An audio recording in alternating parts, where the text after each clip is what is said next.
कहानी का शीर्षक भूतिया महल की गूंज। गांव के एक कोने में स्थित था एक पुराना टूटा फूटा महल, चंद्र महल। गांव वाले कहते थे कि उस महल में रात के समय किसी और ही दुनिया की हलचल होती है। कोई चीखता है, कोई रोता है, परंतु कोई भी उस महल के पास जाने की हिम्मत नहीं करता था। पर एक दिन 10 साल का एक जिज्ञासु और निडर लड़का अर्जुन महल के रहस्यों को जानने की ठान बैठा। अर्जुन अपने माता पिता का इकलौता बेटा था। उसके पिता शिक्षक थे और मां गृहिणी। अर्जुन को भूत प्रेत की कहानियों में गहरी रुचि थी। स्कूल में जब भी उसे कोई डरावनी कहानी सुनने को मिलती, तो वह उसे कई बार पढ़ता और मन ही मन उन कहानियों का हिस्सा बनने की कल्पना करता। एक दिन अर्जुन ने अपने दोस्तों से सुना कि चंद्र महल में पिछले कई सालों से कोई गया ही नहीं। वहां एक औरत की आत्मा रहती है जो रात को रोती है और कभी कभी बच्चों को पुकारती है। यह सुनकर अर्जुन की उत्सुकता और बढ़ गई। अगर वो औरत सच में आत्मा है तो उसे शांति क्यों नहीं मिली, अर्जुन ने सोचा। अर्जुन ने तय किया कि वो एक बार उस महल में जाकर देखेगा कि सच्चाई क्या है। रात की शुरुआत अगली रात चांदनी हल्की थी और आसमान में बादल थे। अर्जुन चुपचाप घर से निकल पड़ा। उसने टॉर्च और एक पुरानी डायरी साथ रखी जिसमें वह हर अनुभव लिखना चाहता था। चंद्रमहल गांव से थोड़ा दूर था, आम के एक पुराने बाग के पास। जैसे जैसे अर्जुन महल के पास पहुंचा, हवा ठंडी होने लगी। महल की दीवारें काई से ढकी थीं, खिड़कियां टूटी हुई थीं और दरवाजा अधखुला था, जैसे कोई अर्जुन का इंतजार कर रहा हो। उसने डरते डरते दरवाजा खोला। दरवाजा चरहर की आवाज करता हुआ खुला और अर्जुन अंदर दाखिल हुआ। अंदर की दुनिया महल के अंदर गहरा अंधेरा था। दीवारों पर जाले लटक रहे थे और जमीन पर धूल की मोटी परत जमी थी। अर्जुन की टॉर्च की रोशनी में कमरे साफ नजर आने लगे। पहले कमरे में एक पुराना झूला पड़ा था। जैसे ही अर्जुन उसके पास पहुंचा, झूला अपने आप हिलने लगा।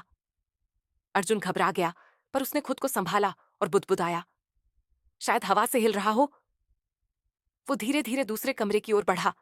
वहां एक तस्वीर लगी थी, एक औरत की जिसकी आंखें बहुत उदास थीं। अर्जुन ने गौर से देखा, नीचे लिखा था, राजकुमारी सुरभि 1867। अर्जुन ने डायरी में लिखा, राजकुमारी सुरभि, शायद यही आत्मा है। क्या हुआ होगा इनके साथ? अचानक एक धीमी सी सिसकने की आवाज आई।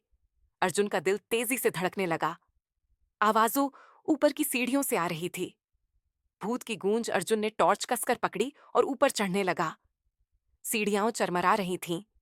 जैसे ही वह ऊपर पहुंचा, उसे एक कमरा दिखा जिसके अंदर से रोशनी की झलक आ रही थी। कमरे में दाखिल होते ही अर्जुन की टॉर्च बंद हो गई। कमरे में एक औरत खड़ी थी, सफेद साड़ी, खुले बाल और चेहरे पर गहरी उदासी। अर्जुन कांपता हुआ बोला, आप आप कौन हैं? औरत की आवाज आई, धीमी पर बहुत गूंजदार। मैं सुरभि हूं, इस महल की आखिरी रानी। मेरी आत्मा को शांति नहीं मिली। क्यों? अर्जुन ने साहस बटोरकर पूछा। सुरभि की आंखों से आंसू निकल आए। मुझे मेरे ही सगे भाई ने झड़ देकर मार डाला, क्योंकि मैं उसकी सत्ता में रुकावट थी। मरने से पहले मैंने कसम खाई थी कि जब तक मेरा सच सबके सामने नहीं आएगा, मैं यहां से नहीं जाऊंगी।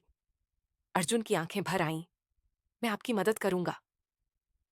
सच की खोज। अर्जुन ने अगले कुछ दिनों तक चुपचाप चंद्रमहल के इतिहास की खोज शुरू की। उसे पुरानी लाइब्रेरी में एक किताब मिली जिसमें लिखा था कि राजकुमारी सुरभि की मौत प्राकृतिक नहीं थी, पर जांच कभी पूरी नहीं हो सकी। अर्जुन ने अपने स्कूल की प्रदर्शनी में उस किताब और खुद की डायरी से तैयार की गई रिपोर्ट प्रस्तुत की। गांव के बड़े बूढ़े चौंक गए, क्योंकि किसी ने इतनी हिम्मत नहीं दिखाई थी। धीरे धीरे चंद्रमहल के इतिहास पर बात होने लगी और एक दिन सरकार ने वहां खुदाई करवाई।